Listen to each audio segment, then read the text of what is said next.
بسم اللہ الرحمن الرحیم۔ درس نظامی آن لائن اکیڈمی کی طرف سے خوش آمدید۔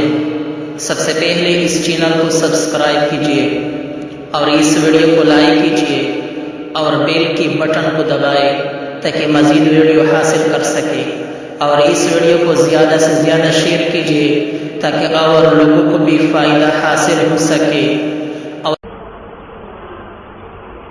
وَإِمَّا مِنْ جِهَةِ الْمَعْنَى بِسَبَبِ اسْتِعْمَالِ مَجَازَاتٍ وَكِنَايَاتٍ لَا يُفْهَمُ الْمُرَادُ بِهَا وَيُسَمَّى تَعْقِيدًا مَعْنَوِيًّا نَحْوُ قَوْلِكَ نَشَرَ الْمَلِكُ أَلْسِنَتَهُ فِي الْمَدِينَةِ مُرِيدًا جَوَاسِيسَهُ وَالصَّوَابُ نَشَرَ عُيُونَهُ۔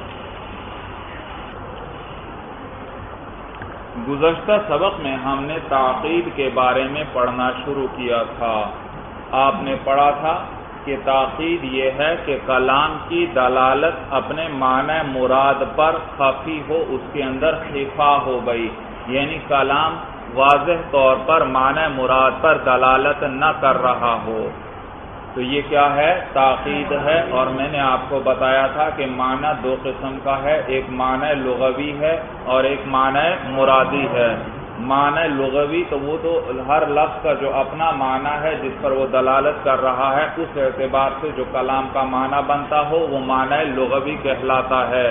جیسے آپ کہتے ہیں میں نے شیر دیکھا، تو اس شیر کا کیا معنی ہے؟ جنگلی درندہ، تو یہ لغوی معنی ہوا میں نے جنگلی درندہ دیکھا۔ لیکن اگر شیر بہادر آدمی کے لیے بھی یہ لفظ استعمال ہوتا ہے، اگر آپ بہادر آدمی کا ارادہ کرتے ہیں تو لغوی معنی تو ہوا میں نے شیر دیکھا، یعنی میں نے جنگلی درندہ دیکھا، اور معنی مرادی کیا ہو جائے گا کہ میں نے بہادر آدمی دیکھا۔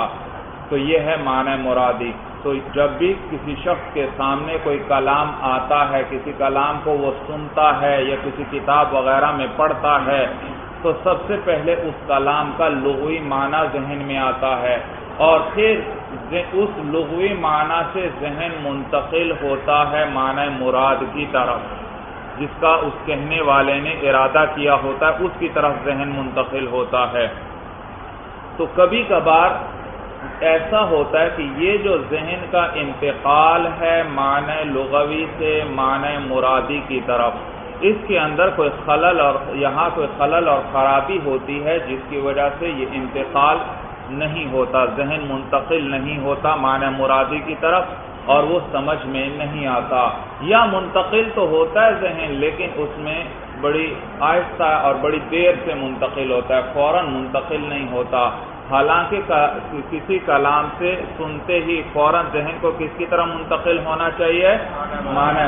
تو اگر ذہن منتقل ہی نہیں ہوتا معنی مراد کی طرف، یا منتقل دیر سے ہوتا ہے، تو یہ تعقید ہے، معلوم ہوا کچھ خرابی ہے، کچھ خلل ہے، جس کی وجہ سے ذہن فوراً معنی مراد تک نہیں پہنچ رہا۔ پھر یہ خرابی لفظوں میں بھی ہو سکتی ہے اور معنی کے اندر بھی ہو سکتی ہے۔ اگر یہ خرابی لفظوں میں ہو، مثلا کیا لفظوں میں کیا خرابی ہو سکتی ہے؟ تقدیم و تاخیر ہو سکتی ہے، کسی لفظ کو مقدم ہونا چاہیے تھا اس کو مؤخر کر دیا گیا ہے، کسی کو مؤخر ہونا چاہیے تھا اس کو مقدم کر دیا گیا ہے۔ کبھی ایسا کیا ہوگا کہ فصل کیا ہوگا، دو چیزوں کو اکٹھا ہونا چاہیے تھا، ان کو جدا کر کے بیچ میں کوئی اور لفظ ذکر کر دیا، تو یہ بھی خلل کا باعث ہوگا۔ اسی طرح کہیں مقام اسم کا ہوگا، وہاں ضمیر ذکر کر دی گئی ہوگی، تو یہ بھی یا اسی طرح کسی لفظ کو ذکر ہونا چاہیے تھا لیکن کہنے والا اس کو حذف کر دیتا ہے، اور کوئی قرینہ وغیرہ بھی ایسا نہیں ہوتا جس سے اس کا فوراً پتہ چل سکے۔ تو یہ سب اسباب ہیں تعقید لفظی کے، بھائی ان کی وجہ سے یہ لفظوں میں یعنی اس ترکیب کے اندر یہ جو لفظ آپس میں جوڑے ہیں، یہ جو تقدیم و تاخیر کی، یہ جو فصل کیا، یہ جو حذف وغیرہ کیا، ان کی وجہ سے یہ خرابی آئی اور معنی مراد کی طرف ذہن منتقل نہ ہوا۔ تو یہ خرابی کس کے اندر آئی؟ لفظوں میں آئی، ترکیب کے اندر آئی، تو اس کو کیا کہتے ہیں؟ تعقید لفظی۔ اور اس کی مثال آپ نے کل وہ شعر پڑھا تھا، جفحت وہم لا یجفحون بہا بہم شیم علی الحسب الاغر دلائل تو یہاں دیکھیے کئی چیزیں جمع ہو گئی تھیں، تقدیم و تاخیر بھی تھی اور اسی طرح فصل بھی تھا وغیرہ، جن کی وجہ سے تاخیر آئی گئی۔ آج ہم تاخیر معنوی کے بارے میں پڑھیں گے بھائی۔ تاخیر معنوی بھی جس میں خلل ہے کہ ذہن معنی مراد تک نہیں پہنچتا، یا پہنچتا ہے تو دیر سے پہنچتا ہے، لیکن لفظوں میں خرابی نہیں۔ جب لفظوں میں خرابی نہیں تو معلوم ہوا خرابی کہاں پر ہے؟ معنی کے اندر خرابی ہے بھائی، کیونکہ دو ہی چیزیں ہیں یہاں پر، یا لفظ ہے یا معنی، تو معلوم ہوا خرابی معنی کے اندر ہے، تو یہ تاخیر معنوی کہلائے گی، تاخیر معنوی۔ تو دیکھیے کتاب پر بتلا رہے ہیں وَإِمَّا مِن جِهَةِ الْمَعْنَى، یا معنی کی جہت سے ہوگا یہ خلل بھائی۔ پیچھے آیا تھا وَالْخِفَاءُ إِمَّا مِن جِهَةِ اللَّفْظِ کہ کلام کی دلالت معنی مراد پر خفی ہوگی۔ وَالْخِفَاءُ إِمَّا مِن جِهَةِ اللَّفْظِ، اور وہ خفا یا تو کس جانب سے ہوگا؟ لفظ کی جانب سے ہوگا۔ وَإِمَّا مِن جِهَةِ الْمَعْنَى، یا کس جانب سے ہوگا؟ معنی کی جانب سے ہوگا، تو وَإِمَّا مِن جِهَةِ الْمَعْنَى کا عطف وَإِمَّا مِن جِهَةِ اللَّفْظ پر ہے بھائی۔ وَإِمَّا مِن جِهَةِ الْمَعْنَى، اور یا وہ خفا جو ہوگا معنی کی جانب سے ہوگا، بسبب استعمال مجازات وکنایات، بوجہ استعمال کرنے مجازات اور کنایات کے۔ کیا استعمال کرنے کی وجہ سے؟ مجازات اور کنایات استعمال کرنے کی وجہ سے۔ لا یفہم المراد بہا، لا یفہم یہ فعل آیا بھائی، فعل، اور میں نے ضابطہ ذکر کیا ہے کہ نکرہ کے بعد فعل آئے تو وہ اس کے لیے عموماً صفت بنتا ہے۔ کس کے بعد فعل آئے؟ نکرہ کے بعد، تو پھر وہ نکرہ موصوف بنے گا اور یہ فعل اس کی صفت۔ اور موصوف صفت کا ترجمہ کیسے کریں گے کہ موصوف سے پہلے، صفت سے پہلے نہیں بلکہ موصوف سے پہلے ایسا یا ایسی کا لفظ لے آئیں گے۔ اب دیکھیے یہاں ترکیب کیسے ہے؟ مجازاتن یہ ہے معطوف علیہ، وہ حرف عطف، کنایاتن یہ ہے معطوف، معطوف علیہ اپنے معطوف سے مل کر یہ موصوف ہوا، اور لا یفہم المراد بہا یہ کیا ہوئی؟ اس کی صفت۔ تو کیسے ترجمہ کریں گے؟ ایسے مجازات، جی شاباش، ایسے مجازات اور کنایات استعمال کرنے کی وجہ سے کہ لا یفہم المراد بہا، کہ مفہوم نہیں ہوتی مراد بہا ان کنایات و مجازات کی وجہ سے۔ آزمی یہ مجازات و کنایات کو راجح ہے کہ سمجھ میں نہیں آتی مراد اس کلام کی، اس کلام سے جو مراد ہے وہ سمجھ میں نہیں آتا بہا ان کی مجازات اور کنایات کی وجہ سے بھائی۔ بات سب کو سمجھ میں آ گئی بھائی؟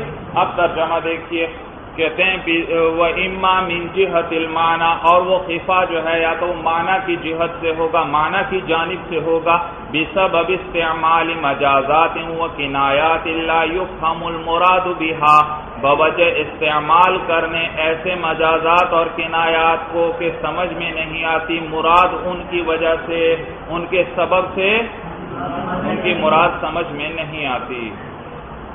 اچھا بھائی دیکھیے یہاں دو لفظ ہے، مجازات اور کنایات۔ مجاز اور کنایا، مجاز اور کنایا۔ مجاز لفظ کو معنی غیر موضوع لہو میں استعمال کرنا یہ مجاز کہلاتا ہے۔ بھائی ایک لفظ ہے اس کو جس معنی کے لیے وضع کیا گیا ہے، یعنی مقرر کیا گیا ہے، جیسے اردو میں شیر کا لفظ کس معنی کے لیے مقرر کیا گیا ہے؟ اس سے کیا مراد لیتے ہیں؟ وہ جنگلی درندے کے لیے یہ وضع کیا گیا ہے، یعنی مقرر کیا گیا ہے، یہ ہے وضع۔ کسی لفظ کو کسی معنی کے لیے مقرر کر دینا، یہ کیا ہے؟ وضع۔ اسی طرح ناموں میں بھی وضع ہوتی ہے، کسی کا بیٹا پیدا ہوتا ہے وہ اس کا نام زید مثلا رکھ دیتا ہے، تو اس نے لفظ زید کو، اس نام کو اس بیٹے کے لیے مقرر کر دیا، یہ ہے وضع۔ تو اب جب بھی زید بولیں گے یہ بیٹا سمجھ میں آئے گا بھائی۔ صورت سمجھ میں آ گئی بھائی؟ جیسے آپ لوگوں کے نام آپ کے لیے وضع ہیں، جس ساتھی کا آپ نام لیتے ہیں وہی سمجھ جاتا ہے کہ میری بات ہو رہی ہے، کسی دوسرے کی بات نہیں ہو رہی، تو یہ ہے وضع بھائی مفرد۔ تو اسی طرح اردو میں اب شیر کا لفظ وضع ہے جنگلی درندے کے لیے، تو یہ اس کا معنی موضوع لہو ہوا۔ جنگلی درندہ کیا ہوا؟ شیر کا معنی موضوع لہو، وہ معنی جس کے لیے اس کو وضع کیا گیا، اس کو مقرر کیا گیا ہے، اس کو خاص کیا گیا ہے، تو یہ ہوا معنی موضوع لہو۔ اور اسی لفظ شیر کو بول کر آپ اس سے بہادر آدمی بھی مراد لیتے ہیں، لیکن بہادر آدمی کے لیے تو یہ لفظ وضع نہیں ہے۔ تو جب اس سے آپ بہادر آدمی کا معنی مراد لیتے ہیں تو آپ نے لفظ سے معنی غیر موضوع لہو کا ارادہ کیا، آپ نے لفظ سے معنی غیر موضوع لہو کا ارادہ کیا، آپ غیر موضوع لہو معنی کے اندر لفظ کو استعمال کر رہے ہیں۔ اور اگر اسی شیر کو شیر کے معنی میں رکھیں، مثلا میں کہتا ہوں میں نے جنگل میں شیر دیکھا، اب اس شیر سے کیا مراد ہے؟ جنگلی درندہ، اور تو یہ اپنے معنی موضوع لہو میں استعمال ہو رہا ہے یا غیر موضوع لہو میں؟ معنی موضوع لہو میں استعمال ہو رہا ہے۔ اور اسی شیر سے اگر میں کیا مراد لے لوں؟ بہادر آدمی مراد لے لوں، تو اس صورت میں یہ کس معنی میں استعمال ہوا؟ معنی غیر موضوع لہو کے اندر استعمال ہوا، غیر موضوع لہو میں۔ تو مجاز میں یاد رکھیے لفظ کو معنی غیر موضوع لہو میں استعمال کیا جائے تو یہ ہے مجاز۔ یہ کیا ہے؟ مجاز۔ میں نے کہا شیر آ گیا، یا میں کہتا ہوں میں نے شیر دیکھا اور مراد لیا بہادر آدمی، تو یہ مجاز ہے بھائی۔ یہ کیا ہے؟ کیوں مجاز ہے؟ کیونکہ لفظ کو معنی غیر موضوع لہو میں استعمال کر لیا۔ اور اگر میں کہوں میں نے شیر دیکھا اور اس سے جنگلی درندہ مراد لوں تو اب یہ مجاز ہے؟ یہ مجاز نہیں۔ لیکن اگر اسی شیر سے میں کیا مراد لوں؟ بہادر آدمی مراد لوں تو اب یہ کیا ہے؟ مجاز ہے کہ لفظ کو معنی غیر موضوع لہو میں استعمال کیا بھائی، استعمال، یہ ہوتا ہے مجاز بھائی۔ اور ایک ہے کنایا بھائی، کنایا یاد رکھنا بھائی، کنایا کہتے ہیں ملزوم بول کر لازم کا ارادہ کرنا، ملزوم بول کر لازم کا ارادہ کرنا۔ ایک لفظ آپ نے بولا لیکن آپ کا ارادہ اس معنی کا نہیں ہے، بلکہ اس کے ساتھ جو لازم ہے جو چیز، اس کا ارادہ، اس معنی کا آپ نے ارادہ کر لیا۔ دیکھو مثال سے بات واضح ہوگی۔ زید لمبے قد والا ہے، زید کا قد لمبا ہے۔ اب میں اس بات کو یوں بھی کہہ سکتا ہوں زید لمبے قد والا ہے، یا یوں کہتا ہوں میں زید کا قد لمبا ہے۔ اور اسی بات کو میں یوں بھی کہہ سکتا ہوں زید لمبی قمیص والا ہے، اس کی قمیص لمبی ہے، یا یوں بھی کہہ سکتا ہوں زید کی قمیص لمبی ہے، زید کا قد لمبا ہے، یہی معنی میں ادا کر رہا ہوں، لیکن کس طرح کہتا ہوں آپ کو؟ زید کی قمیص لمبی ہے، زید کی قمیص لمبی ہے۔ اب قمیص سے قمیص ہی کا ارادہ ہو پھر تو یہ ہے معنی لغوی ہی، لیکن میں کس چیز کا ارادہ کر رہا ہوں؟ لمبے قد کا ارادہ کر رہا ہوں، لمبے قد کا۔ اور یہاں تعلق کیا ہے لمبی قمیص اور لمبے قد میں؟ کہ یہ لمبا قد لمبی قمیص کے ساتھ لازم ہے۔ جب قمیص لمبی ہے تو لازم ہے کہ اس کا قد بھی کیا ہوگا؟ لمبا۔ جس کا قد لمبا ہو وہی لمبی قمیص پہنتا ہے، نہ کہ وہ جس کا قد چھوٹا ہو۔ تو دیکھو میں نے ملزوم ذکر کیا اور ارادہ لازم کا کیا، ذکر قمیص کو کیا اور لمبی قمیص کے ساتھ کیا لازم ہے؟ قد کا لمبا ہونا، تو یہ میں نے ملزوم بول کر لازم کا ارادہ کیا، اس کو کہتے ہیں کنایا۔ کنایا۔ دوسری مثال دیکھ لیں، عربی میں کہتے ہیں بھائی کہ فلاں کی شمائل لمبی ہے، شمائل، فلاں کی حامیم الف حمزہ لام، فلاں کی حمائل لمبی ہے، اور مقصد وہی ہوتا ہے کہنے کا جو ابھی بیان ہوا، فلاں کا قد لمبا ہے، فلاں کی حمائل لمبی۔ حمائل کا کیا معنی؟ بھائی قدیم زمانے میں جو تلوار اپنے پاس رکھتے تھے جب، تو اس تلوار کو چمڑے سے باندھ کر کندھے سے لٹکایا جاتا تھا، تو یہ جو چمڑا جس کے ساتھ تلوار کو لٹکایا جاتا تھا اس کو حمائل کہتے ہیں، اردو میں کیا کہتے ہیں؟ حمائل کہتے ہیں، حمائل۔ جیسے آج کل بندوق کو بھی کس سے لٹکایا جاتا ہے؟ بندوق وغیرہ چمڑے کے ساتھ کندھے سے لٹکاتے ہیں، اسی طرح تلوار کو بھی کندھے سے چمڑے کے ساتھ لٹکایا جاتا تھا، اور وہ چمڑا اس کو اردو میں حمائل کہتے ہیں۔ اور اس میں بھی یہ بات ظاہر ہے، جس کا قد لمبا ہوگا اس کی حمائل لمبی ہوگی، جس کا قد چھوٹا ہوگا اس کی حمائل چھوٹی ہوگی۔ اب میں کہنا یہ چاہتا ہوں کہ زید لمبے قد والا ہے، تو اگر سیدھے لفظوں میں کہہ دوں تو پھر کوئی کنایا نہیں کہ زید لمبے قد والا ہے، آپ بات سمجھ گئے۔ لیکن اسی کو اگر میں کنایا کے رنگ میں ذکر کرنا چاہوں تو کیا کہوں گا؟ زید کی حمائل لمبی ہے، یا یوں کہوں گا زید لمبی حمائل والا ہے۔ اور ارادہ کس معنی کا ہے؟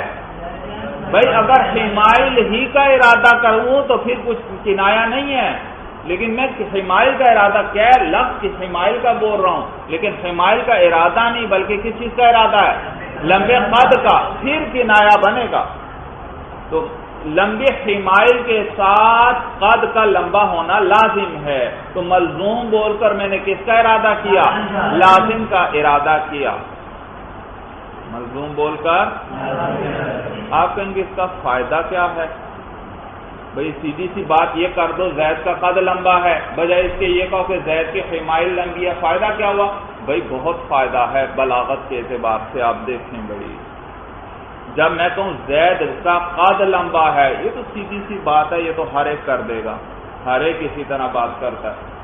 لیکن جب میں کہتا ہوں زید لمبی قمیص والا ہے یا زید لمبی حمائل والا ہے، اب اسی بات کو، اسی معنی کو میں نے کنائے کے ساتھ ادا کیا، کنائے کے رنگ میں ادا کیا، تو بات کا لطف ہی بڑھ گیا، اور صرف بات نہیں آئی، بات کے ساتھ اس کی دلیل بھی آ گئی،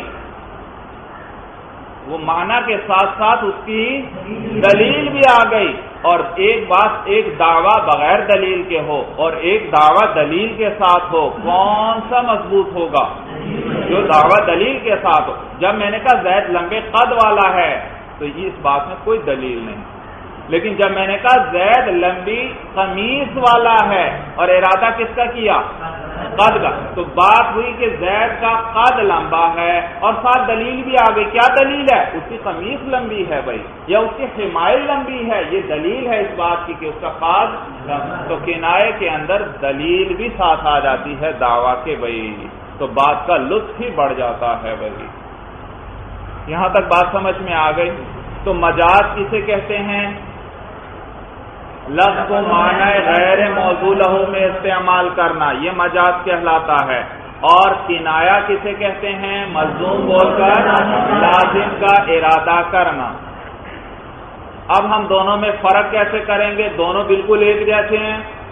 میں نے کہا شیر آیا اور مراد کون لیا؟ بہادر آدمی، تو یہ بھی لفظ کو معنی غیر موضوع لہو میں استعمال کیا۔ اور میں نے کہا زید کی قمیص لمبی ہے اور ارادہ کس کے کیا؟ قمیص کا ارادہ نہیں کیا، لمبے قد کا ارادہ کیا، تو یہاں بھی قمیص کا لفظ کس میں استعمال ہو گیا؟ معنی غیر موضوع لہو میں۔ بول قمیص رہا ہوں، ارادہ قد کا ہے، تو لفظ کس میں استعمال ہو رہا ہے؟ موضوع لہو میں یا غیر موضوع لہو میں؟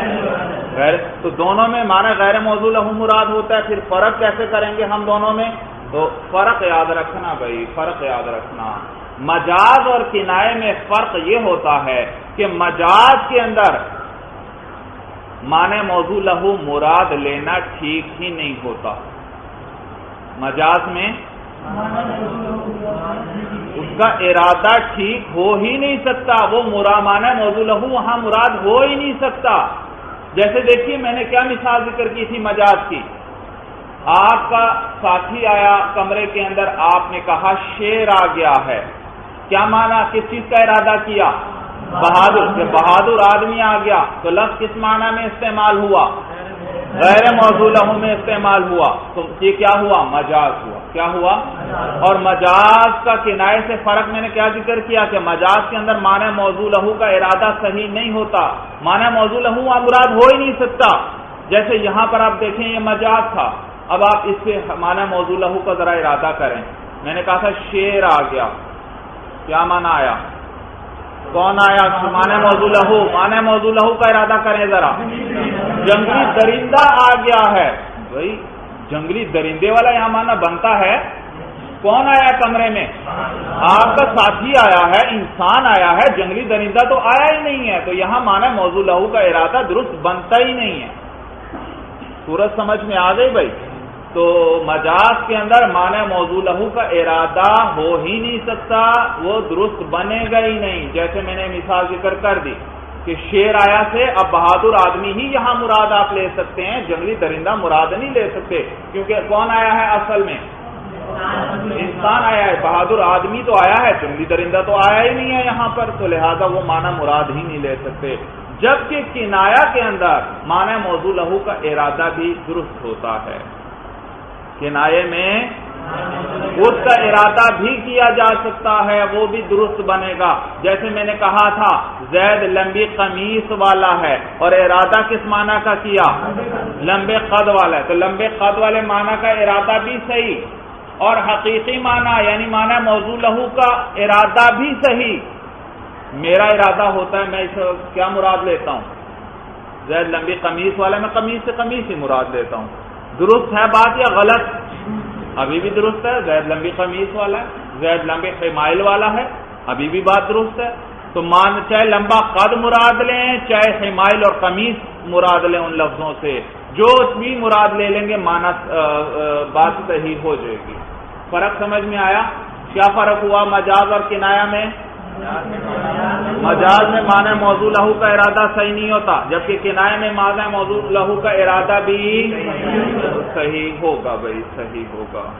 یہ فرق ہے دونوں میں. یہاں تک بات سمجھ میں آ گئی بھائی؟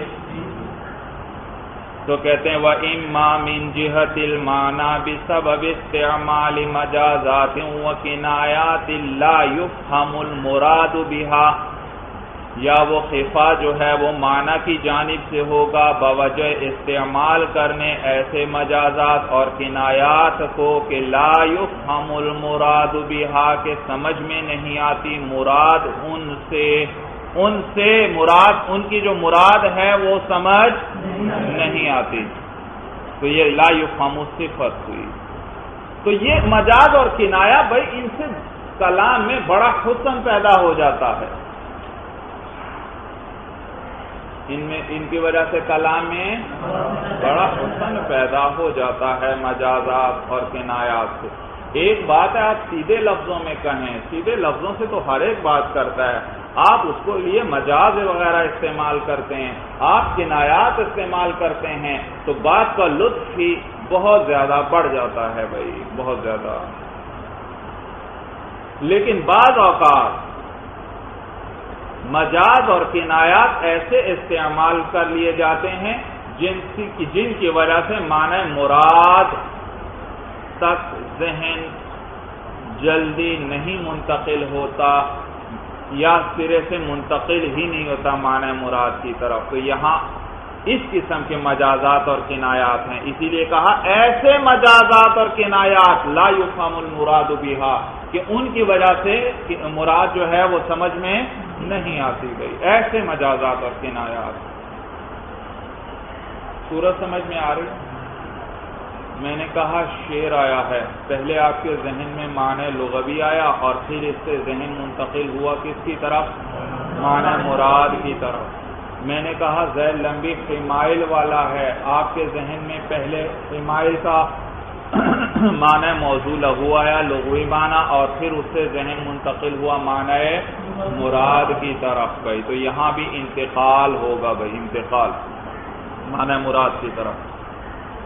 اب یہ جو انتقال ہے یہاں پر تاکید کی بات چل رہی ہے نا، یہاں اس انتقال میں کوئی خلل اور خرابی ہوگی، ذہن منتقل نہیں ہوگا. وہ خلل اور خرابی کیا ہے معنی کے اندر ہے، یعنی وہاں قرینوں کے اندر خفا ہوگا۔ کس کے اندر؟ وہاں قرینوں میں خفا ہوگا، جس کی وجہ سے خلل آئے گا۔ قرینوں میں، قرینہ جانتے ہو یا نہیں جانتے؟ ہمیشہ یاد رکھنا، لکھ لیں بھائی اس کی تعریف، جگہ جگہ کتابوں میں قرینے کا لفظ آتا ہے، آپ کو اس کا معنی آنا چاہیے بھائی۔ القرینۃ هو امر یشیر الی المطلوب۔ القرینۃ، القرینۃ، جلدی لکھیے بھائی۔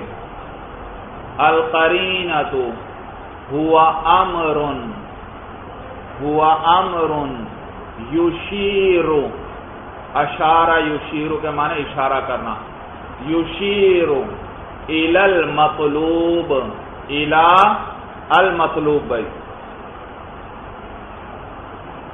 لکھ لیا بھائی؟ ہاں، یہ تعریف آپ کو ہر وقت یاد ہونی چاہیے اور انہی عربی لفظوں کے ساتھ بھائی۔ القرینۃ هو امر یشیر الی المطلوب، معنی آپ کو سمجھ میں آ رہا ہے لیکن سمجھ لیجئے پھر بھی۔ القرینۃ هو امر، بس بھائی میری طرف دیکھیے، اب لکھنا بند کیجئے۔ القرینۃ هو امر یشیر الی المطلوب، قرینہ وہ امر ہے، وہ چیز ہے، یشیر الی المطلوب، جو مطلوب اور مقصود کی طرف اشارہ کرے۔ قرینہ وہ چیز ہے جو کس کی طرف اشارہ کرے؟ ہاں، جو مقصود ہے، جو مقصد ہے، اس کی طرف جو بھی چیز اشارہ کرے اس کو قرینہ کہا جاتا ہے، قرینہ کہا جاتا ہے۔ اور قرینہ لفظیہ بھی ہو سکتا ہے، لفظوں میں کوئی چیز آپ کو بتا دے گی کہ یہ والا معنی مراد نہیں ہے، یہ والا معنی مراد ہے، اس کو کہیں گے قرینہ لفظیہ۔ کیا کہیں گے بھائی؟ میں شیر کا لفظ بولتا ہوں اور اس سے بہادر آدمی مراد لیتا ہوں، اب میری مراد شیر سے درندہ نہیں ہے بلکہ بہادر آدمی ہے، اس کے لیے کوئی قرینہ چاہیے۔ میرا اس سے کیا مقصد ہے؟ بہادر آدمی۔ سر بھائی میرے دل میں تو یہ بات واضح ہے، لیکن سننی تو کرنا تو یہ کلام میں نے آپ کے سامنے ہے، آپ کو بھی یہ بات سمجھ آ جانی چاہیے کہ شیر بول کر کیا ارادہ ہے میرا۔ اور ویسے تو آپ کو سمجھ میں نہیں آئے گی یہ بات کہ شیر کا لفظ بول رہا ہے، آپ تو یہی سمجھیں گے شاید شیر سے کیا مراد ہے؟ شیر۔ تو کوئی قرینہ وہاں چاہیے، کوئی چیز چاہیے جو آپ سننے والے کو بھی بتلا دے کہ یہ یہاں پر شیر سے درندہ نہیں مراد بلکہ کیا مراد ہے؟ بہادر آدمی مراد ہے۔ تو جو بھی ایسی چیز ہوئی جس نے آپ کو کے لیے اشارہ کر دیا کس کی طرف؟ مطلوب کی طرف، جو میرا جو اس کلام کا مطلب جو غرض تھی اس کی طرف کیا کر دیا؟ اشارہ کر دیا، اس کو کیا کہیں گے؟ قرینہ کہیں گے۔ اور یہ قرینہ لفظیہ بھی ہو سکتا ہے، اسی طرح قرینہ حالیہ بھی ہو سکتا ہے، حال وغیرہ کوئی حالت بتلا دے گی۔ جیسے دیکھیے آپ کا ساتھی کمرے میں آیا اور میں نے کہا شیر آ گیا، آپ کیا سمجھے؟ بہادر آدمی آ گیا ہے۔ اب یہاں پر دیکھیے میں نے تو صرف اتنا کہا شیر آ گیا، لیکن آپ سمجھ گئے شیر بول کر کیا مراد ہے؟ بہادر۔ کس سے پتا چلا؟ تو قرینہ چاہیے، قرینہ چاہیے، ویسے نہیں پتا چلے گا کہ میرے کہنے والے کی مراد بہادر آدمی ہے، شیر کا ارادہ اس کا نہیں ہے، کوئی قرینہ ضرور چاہیے۔ اب قرینہ یہاں پر کیا قرینہ ہے؟ اس کا حال، حالت بھائی جو ہے اندر جنگلی درندہ آیا ہے یا انسان آیا ہے؟ انسان۔ یہ حال، یہ حالت آپ کو بتلا رہی ہے، یہ قرینہ ہے کہ یہاں شیر بول کر کیا مراد ہے؟ بہادر آدمی بھائی۔ ورنہ مطلقاً آپ یہ جملہ سنیں شیر آ گیا، آپ تعین نہیں کر سکتے کہ اس سے بہادر آدمی مراد ہے، آپ تو کیا سمجھیں گے؟ جنگلی درندہ ہی آیا ہے، تو اس کے لیے تو قرینہ چاہیے ہوتا ہے جو بتلاتا ہے کہ معنی موضوع لہو مراد نہیں ہے بلکہ معنی ہے غیر موضوع لہو یہاں پر مراد ہے بھائی۔ تو یہاں دیکھو یہ وہ جو آپ کا ساتھی کمرے میں آیا تھا، یہ حالت بتلا رہی ہے، جس حالت میں آپ موجود ہیں وہ اندر آ رہا ہے کہ بھئی یہاں تو کوئی جنگلی درندہ نہیں آیا، یہاں تو کون کمرے میں آیا ہے؟ انسان ہے۔ اس قرینے نے آپ کو بتلا دیا کہ یہاں بہادر آدمی مراد ہے، جنگلی درندہ مراد نہیں۔ تو یہ قرینہ حالیہ ہو گیا. یا اسی طرح کبھی قرینہ لفظوں کے اندر ہوگا، قرینہ لفظوں میں ہوگا. مثلا میں آپ سے کہتا ہوں میں نے آج ایک شیر کو تیر چلاتے ہوئے دیکھا، میں نے آج ایک شیر کو بندوق چلاتے ہوئے دیکھا. اب آپ کیا سمجھے؟ شیر سے جنگلی درندہ مراد ہے یا بہادر آدمی؟ بہادر آدمی. کیسے پتا چلا آپ کو؟ یہ تیر چلانا اور بندوق چلانا یہ تو وہ جنگلی درندہ یہ کام نہیں کر سکتا بھائی. تو ان لفظوں نے آپ کو بتلا دیا کہ شیر بول کر کیا مراد ہے؟ بہادر آدمی. یہ قرینہ لفظ دیا ہوا بھائی. بات سمجھ میں آ گئی؟ قرینہ کسے کہتے ہیں؟ وہ امر یشیر الی المطلوب. کوئی بھی چیز جو مطلوب اور مقصود کی طرف اشارہ کر دے اسے کیا کہتے ہیں؟ قرینہ کہتے ہیں. وہ حالیہ بھی، حالت وغیرہ بھی ہو سکتی ہے اور لفظ وغیرہ بھی ہو سکتے ہیں بھائی. تو قرینہ لفظیہ بھی ہو سکتا ہے اور حالیہ بھی ہو سکتا ہے. تو یہ جو مجازات اور کنایات، یاد رکھیے مجاز اور کنایہ میں ہر جگہ خفا نہیں ہوگا. مجاز اور کنایہ دونوں میں جو بھی لفظ بولا گیا اس کا معنی موضوع لہو مراد نہیں ہوتا بلکہ معنی ہے غیر موضوع. تو معنی موضوع لہو سے یعنی معنی لغوی سے ذہن پھر منتقل ہوتا ہے اس معنی غیر موضوع لہو یعنی معنی مراد کی طرف ذہن منتقل ہوتا ہے. اس ذہن کا معنی لغوی سے معنی مراد کی طرف، یا یوں کہ معنی موضوع لہو سے ذہن کا منتقل ہونا کس کی طرف؟ غیر موضوع لہو کی طرف. جو مراد ہے اس کے اندر کوئی خلل آتا ہے، خلل آتا. اور وہ خلل کیا ہوتا ہے کہ قرینے جو ہوتے ہیں وہ قرینے ان میں خفا ہوتا ہے. قرینے جو وہاں پر ہوتے ہیں ان قرینوں میں کیا ہوتا ہے؟ وہ قرینے پوری طرح ظاہر نہیں ہوتے. اگر قرینے پوری طرح ظاہر ہوں تو فوراً آپ بات سمجھ جائیں گے، پھر ذہن کے انتقال میں کوئی وقت نہیں لگے گا بھائی. جیسے ساتھی اندر آیا میں نے کہا شیر آیا ہے، آپ فوراً ایک لمحے میں سمجھ گئے کہ کون آیا ہے؟ بہادر آدمی آیا ہے. کیونکہ یہاں پر قرینہ بالکل واضح ہے، ظاہر ہے بھائی. میں نے کہا میں نے ایک شیر کو بندوق چلاتے ہوئے دیکھا، ہاں سنتے ہی سمجھ گئے کہ شیر بول کر کیا مراد ہے؟ بہادر آدمی. ذہن فوراً معنی مراد کی طرف منتقل ہو گیا کیونکہ قرینے کے اندر کوئی خفا نہیں ہے. لیکن اگر اسی قرینے میں کچھ خفا آ جائے تو پھر انتقال بھی اس میں بھی اسی طرح مشکل پیش آ جائے گی، رکاوٹ آ جائے گی بھائی. بات سمجھ میں آئی؟ یہ جو ذہن معنی لغوی سے منتقل ہوتا ہے معنی مراد کی طرف، یہ کس کی وجہ سے ہوگا؟ کہ ان کو دیکھتے ہوئے ہوگا، قرینوں کو، اور انہی قرینوں کے اندر خفا ہو. جب خفا ہو آپ کی توجہ ان کی طرف نہیں جائے گی. جب ان کی طرف آپ کی توجہ نہیں جائے گی تو ذہن بھی معنی مراد کی طرف منتقل نہیں ہوگا بھائی. تو قرینوں کے اندر خفا آ جاتا ہے. بات سمجھ میں آ گئی سب کو اچھی طرح؟ وَيُسَمَّى تَعْقِيدًا مَعْنَوِيًّا، اور اس کو تاقید معنوی کہتے ہیں. اس تاقید کی قسم کو کیا کہتے ہیں؟ تاقید معنوی کہتے ہیں. نحو مثال کے طور پر نحو قولی کا، جیسے کہ آپ کا قول نشر الملک السنتہ فی المدینہ، نشر پھیلا دی الملک بادشاہ نے، السنتہ، السنہ جمع ہے لسان کی، زبان کو کہتے ہیں. پھیلا دی بادشاہ نے اپنی زبانیں، ہاں ضمیر ملک کو راجع ہے. پھیلا دی بادشاہ نے اپنی زبانیں فی المدینہ، شہر میں. بادشاہ نے اس شہر کے اندر اپنی زبانیں پھیلا دیں. مریدن جواسیسہ، اس حال میں کہ آپ ارادہ کرنے والے ہیں. مرید کا کیا معنی؟ ارادہ کریں. اس حال میں کہ آپ ارادہ کرنے والے ہیں جواسیسہ، اس بادشاہ کے جاسوسوں کا. جواسیس جمع ہے جاسوس کی. تو آپ نے ذکر کیا زبانوں کو اور مراد لیے جاسوس. مراد کیا لیے؟ جاسوس. اس سننے والے کو نہیں پتا چلے گا کہ یہ کیا کہہ رہا ہے، کیا کہنا چاہتا ہے. میں آپ سے کہتا ہوں بادشاہ نے اس شہر کے اندر اپنی زبانیں پھیلا دی، کیا آپ کے ذہن میں فوراً جاسوسوں کا خیال آیا؟ نہیں. لیکن اس کے بجائے اگر میں یوں کہوں اس شہر میں بادشاہ نے اپنی آنکھیں پھیلا دی ہیں، یا اس میں اپنے کان پھیلا دیے ہیں، آپ سنتے ہی سمجھ گئے کہ کون مراد ہیں؟ جاسوس، کیونکہ جاسوسی کا تعلق زبان سے نہیں بلکہ زیادہ تعلق کس سے ہے؟ آنکھوں اور کانوں سے ہے۔ تو یہاں پر السینہ بول کر جاسوس کا ارادہ کیا گیا، اور یہ اس کا معنی موضوع لہو ہے یا غیر موضوع لہو؟ غیر موضوع لہو ہے۔ تو یہاں پر معنی لغوی ہوا زبانیں، معنی مراد ہوا جاسوس، لیکن اس زبان سے جاسوس کے معنی کی طرف ذہن فوراً منتقل نہیں ہوتا، کیونکہ قرینہ خفی ہے۔ کیا خفی؟ کس طرح خفی ہے قرینہ؟ کیونکہ جاسوس کے ساتھ زبان کا زیادہ تعلق نہیں، جاسوسی کے لیے تو کیا چیز ضروری ہے؟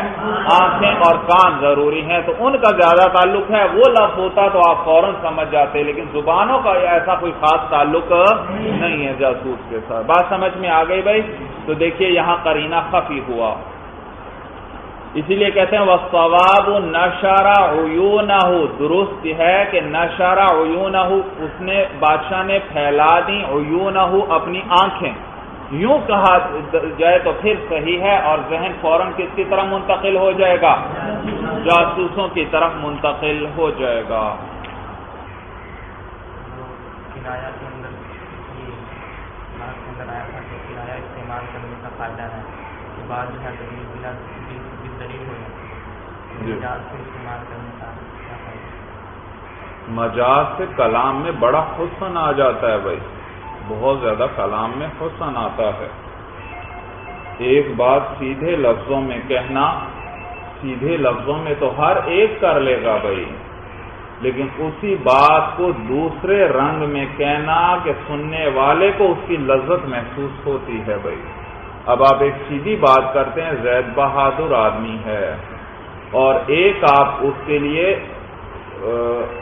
مجاز کو استعمال کرتے ہیں کہ زید تو شیر ہے، شیر بھائی، اس بات کا لطف ہی بڑھ جاتا ہے۔ یہ تو ایک مثال میں نے ویسے ذکر کی مجاز وغیرہ کہ ان سے کلام کا بڑا حسن بڑھ جاتا ہے، ان کا بڑا لطف بڑھ جاتا ہے بھائی، بات کا رنگ ڈھنگ ہی بدل جاتا ہے بھائی، رنگ ڈھنگ ہی۔ چلیے بس بھائی، ھذا هو المرام واللہ اعلم بحقیقت الکلام۔